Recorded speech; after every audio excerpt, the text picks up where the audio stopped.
When I think of my dad, this is what I picture. An old man working on his farm. It's hard for me to imagine him as young.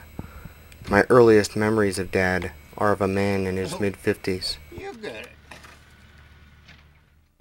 But I know he was a kid once, that there was a time in his life when the most important thing to him was playing with his brother and sisters and receiving the love and affection of his parents. But that part of his life was cut short. When his father died, Dad and his family were living in Spain. For most people, civil war is a thing you read about in history books. For my dad, it was the backdrop of his adolescence. I can barely comprehend what it must have been like for him. All I have are the stories that he tells.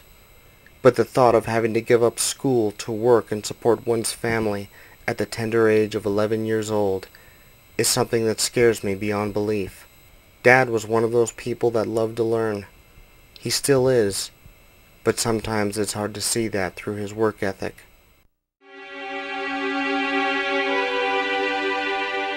The Volkswagen Beetle, lauded in song and story for over a generation. Trademark transportation for beatniks, hippies, and youth in general. But the Beetle has also been the source of much pain and suffering, for it was the inspiration for the cruelest of all travel time games, Slugbug. For nearly the Beetle's entire existence, many a youth have been struck down by their friends and family because of this devastating game. Needless to say, it's gotten out of hand. Oh, suck! What the heck you doing?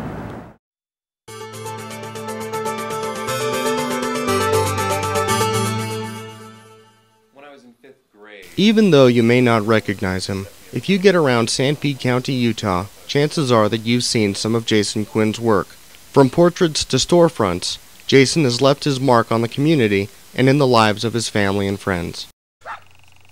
This is Joe Puente with Section 1 TV. Some of the luckiest kids I know live in Moroni, Utah. Why are they lucky? Because of the awesome sledding they can do at the softball field on Center Street.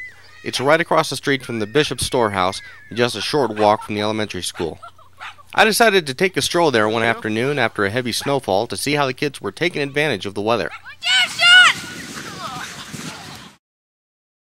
If you ever feel the need to promote your event or business by plastering its name on t-shirts, sweaters, or ball caps, then all you have to do is pay a visit to the Spring City Shirt Shop.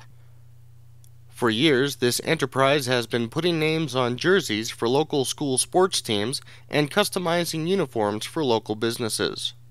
Michael Edmonds, a student at North Sanpete High School, was kind enough to show me all the steps involved in the silk screening process.